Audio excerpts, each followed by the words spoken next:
The next important phase in pharmacokinetics after absorption is the distribution. So now the drug is present in the blood.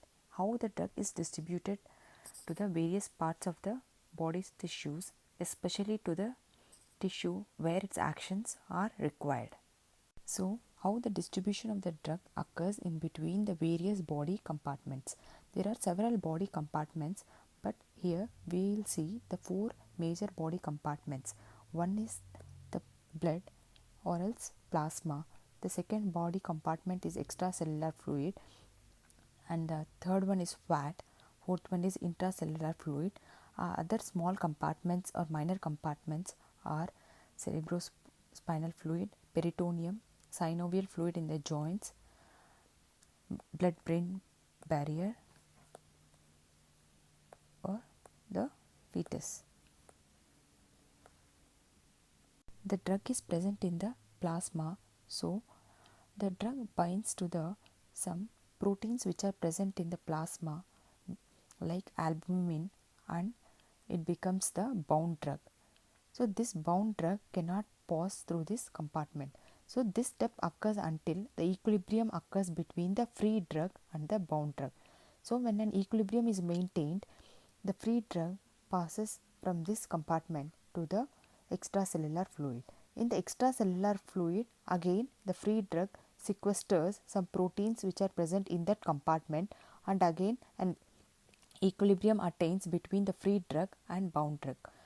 So the free drug then passes through the other compartments. So this process continues until an equilibrium is attained between the all compartments. So this equilibrium is denoted by a constant called as equilibrium constant. So the equilibrium constant is dependent on the other factors. We will see that in the coming video. So does the drug is distributed between the other compartments equally? The answer is no. The drug distribution between the compartments depends on many factors. Here's an example. Consider 100 mg of drug is administered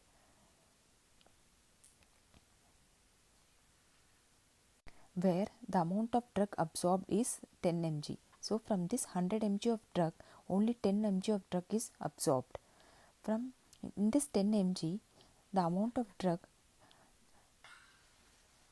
that's unbound in the blood is only 10%. So only 1 mg of drug is the unbound, and the bound drug is 1.3 mg.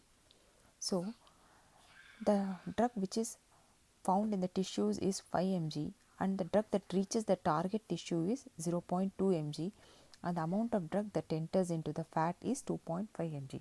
So the amount of drug distribution between the different compartments are not same. So if this 0.2 mg is enough to produce its effect, it's well and fine. So if the 0.2 mg of drug is not enough to produce the biological action, we have to see to increase the dosage of the drug. Factors which are responsible for the drug distribution are the blood flow, capillary permeability, plasma protein binding, lipophilicity. Coming to the blood flow, so if the blood flow is more to the particular organ, there the amount of distribution of the drug will be more. If the blood flow to some organ is less, the amount of blood flow to some organs like brain, lungs, kidneys are more. So the distribution of drug to these organs is more when compared to the adipose tissue and skeletal muscle, where the blood flow to these organs is to these tissues is less.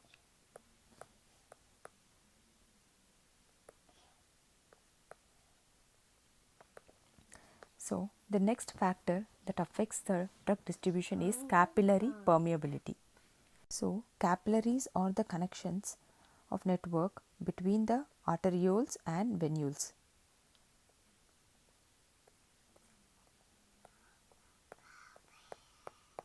So depending on the capillary permeability, the distribution of drug is affected. So The capillaries, depending on the gaps between these capillaries, they are of three types. One is fenestration type of blood capillaries, the sinusoid type, and the blood-brain barrier. So, in the fenestration types, the gaps between are fair enough. In sinusoid, the gaps between these capillaries are large enough, whereas in the blood-brain carrier, there is a tight junction between these capillaries, so enough blood cannot pass through these capillaries, so the amount of drug that enters through these capillaries will be less. But in these two types of blood capillaries, because of the gaps, the drug can easily pass through these capillaries. So the other factor that affects the distribution of the drug is the plasma protein binding. So there are some proteins present in the plasma which bind to the drug and which makes it unable to distribute to the other parts of the tissues because of its size. So the major proteins that bind to this drug are albumin and alpha glycoprotein,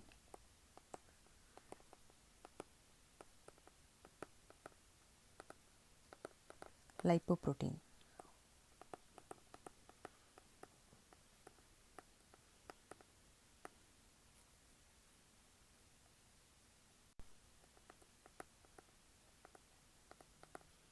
Acidic drugs tend to bind to the albumin, whereas basic drugs they bind with alpha glycoprotein, lipoprotein, or both. So when the drug bind to these proteins, so the bound drug cannot be distributed to the other tissues. The free drug is available to pass through the other compartments. As we saw in the absorption of the drugs, lipophilicity favors even the distribution of the drugs. So lipid soluble drugs can be easily distributed when compared to the hydrophilic drugs. Apart from these factors, there are even the other factors that affects the distribution of the drugs. They are the differences in blood perfusion, tissue binding, and regional pH and permeability of cell membranes. Next video, we will see what is apparent volume of distribution of drugs.